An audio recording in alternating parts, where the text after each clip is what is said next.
ससुराल आकर बिगड़ गई। रचना की शादी के कई साल हो गए थे। सब बढ़िया था। छोटी बहू होते हुए भी वो बड़ी बहू का हर फर्ज निभाती थी, क्योंकि बड़ी बहू तो आते ही अलग हो गई थी। रचना के सास ससुर को हर काम के लिए रचना ही लगती थी, फिर भी वो उसकी बुराई करना नहीं छोड़ते थे। और सबसे बड़ी बात, बुराई भी उसके ही परिवार वालों से करते थे, जो रचना को बचपन से जानते थे, या फिर रचना की सहेलियों से, या खुद के मायके वालों से। पहली बार जब रचना के शादी के बाद रचना की दोस्त आई, तो सासू माँ ने उससे ही रचना की बुराई करना शुरू कर दी। जब रचना को पता लगा तो उसने अपनी पति नीलेश से कहा, माँ जी को समझवा दिया था कि कम से कम जो लोग उसे जानते हैं उनसे तो उसकी बुराई कर खुद की जग हंसाई ना करवाएं।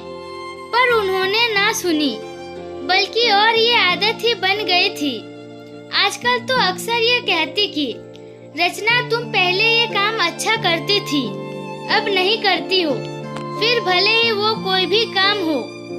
रचना की बुआ उसके ससुराल आई थी, तब सासू माँ की किटी पार्टी भी थी। वो बुआ को भी साथ ले गई और आधा ताना सबके सामने ही रचना की बुराई करने लगी। कहने लगी, रचना पहले सब अच्छा करती थी, पर अब कोई काम ठीक से नहीं करती। ना ठीक से रोटी बनाती है, ना सब्जी, ना अच्छे से कपड़े पहनती है, ना बच्चों का ख्याल रखती है। वो और कुछ बोलती, इससे पहले ही रचना की बुआ बोल पड़ी, लगता है ससुराल आकर बिगड़ गई है, क्योंकि हमारे घर की तो वो बड़ी बेटी है और सारा घर और ऑफिस दोनों अच्छे से संभालती थी। बड़ों से लेकर बच्चों तक सभी का ध्यान भी रखती थी। आपके यहाँ आकर बिगड़ गई है।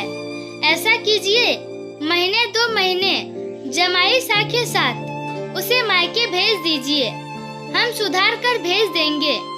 अब रचना की सासू माँ का मुंह देखने लायक था। उन्हें बोलने के लिए शब्द नहीं मिल रहे थे, तो बस फिर उठकर चली गई, ये कहकर कि आती हूँ, जरा कोई बुला रहा है। और रचना की बुआ जी बस मुस्कुराती रही। दोस्तों, कहानी पसंद आए तो एक लाइक जरूर कीजिएगा। मिलती हूँ फिर किसी न्यू वीडियो में, तब तक के लिए जय हिंद।